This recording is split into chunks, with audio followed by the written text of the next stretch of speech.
Fala aí pessoal, beleza? Como é que vocês estão? Iniciando mais um acompanhamento mensal, vamos falando sobre o CACRE, KCRE11, fundo que nem acreditas, mais um mês aí acompanhando.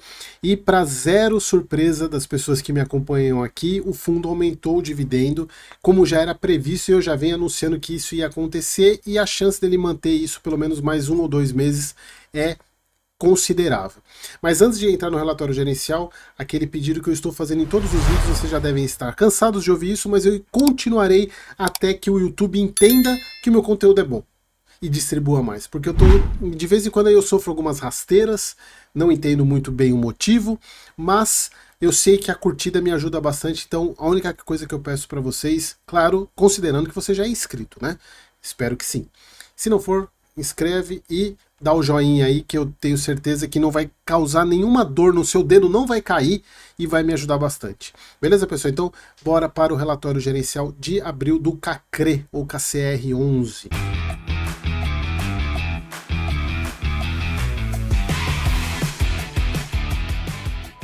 Então vamos lá, relatório gerencial de abril. Como eu falei para vocês, para zero surpresa de pessoas dos inscritos aqui no canal e que me acompanham, o fundo subiu 1 centavo do dividendo, aumentou em 10%, se vocês for ver, é coisa pra caramba. Cota patrimonial 9,46, cota de mercado 8,83. O fundo continua negociando com deságio, se a gente for pegar aqui hoje, 8,88. Basicamente a mesma coisa, né? Não mudou muita coisa, mas mostrando que o mercado insiste em não entender o funcionamento desse fundo, e como eu comecei a acompanhar o Bari 11, que também tem a mesma pegada, eu percebo que as pessoas ainda não entenderam como é que funciona isso. Melhor para quem é cotista e quer aumentar a posição, porque ele ainda continua com deságio. Mas você precisa entender como é que funciona esse fundo. Não é um fundo tão simples de entender, confesso. Então o fundo aí, patrimônio, ele tem um pouquinho só de CDI, a grande majoritariamente IPCA, 95% do patrimônio, IPCA mais 9,77, duration de 14,6 anos, comparado com outros é o que tem mais duration, exatamente por causa do perfil da carteira, que são de home equity, né, que são dívidas mais longas, e o montante CDI, quase 9% do patrimônio, CDI mais 4,36. Bom, o fundo aí pagou 11 centavos, como eu já previ para vocês, queria aumentar o dividendo mesmo. O fundo aí tem 6,6% de compromissada.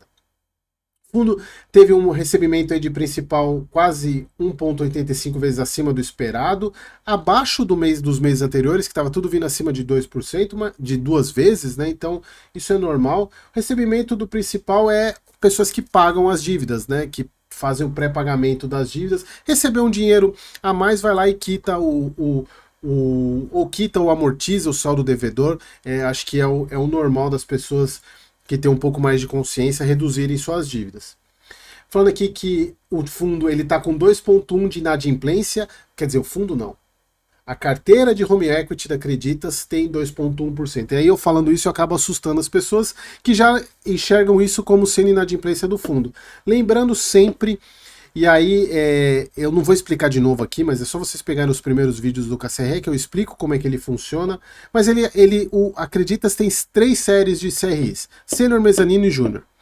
A Júnior, que é a mais arriscada, não fica com fundo, a inadimplência fica toda na série Júnior, até 18%. Chegar em 18%, acima da inadimplência de 18%, aí sim começaria a afetar os CRIs, principalmente os mezaninos do KCRE, mas veja que está longe disso.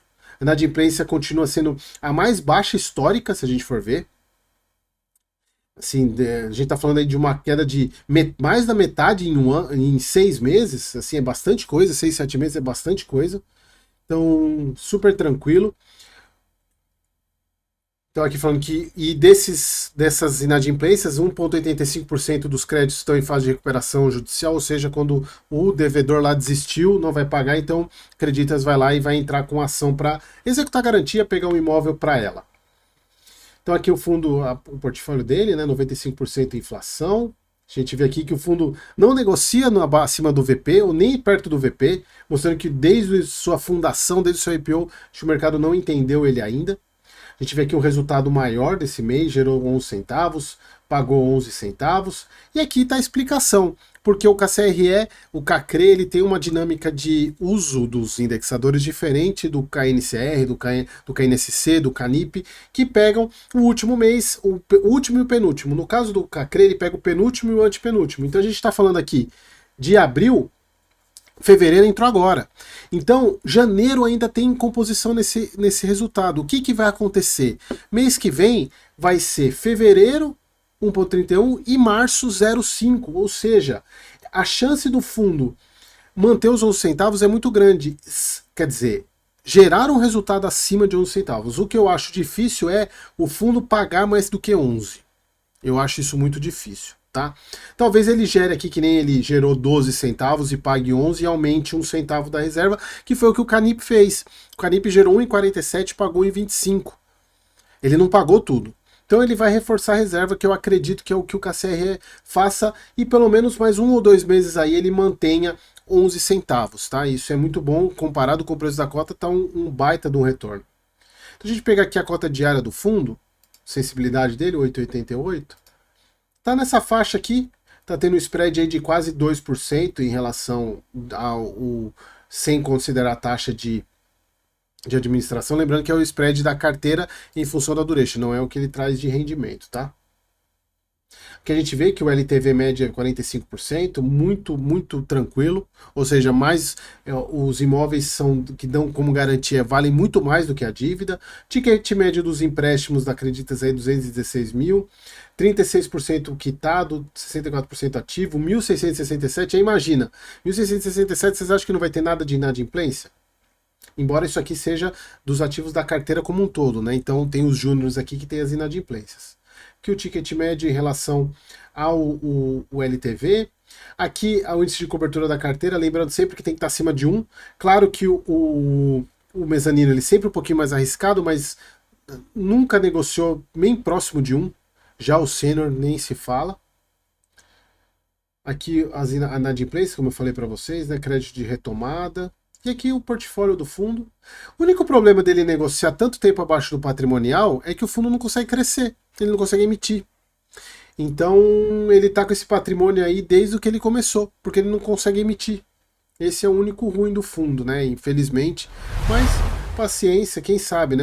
Quem sabe o mercado melhora ele, chegue, o mercado entenda e o fundo consiga crescer. Ou ser incorporado por algum outro da casa, né? Eu acho muito difícil, porque a pegada dele é um pouco diferente do restante. Beleza, pessoal? Espero que vocês tenham gostado e até o próximo vídeo.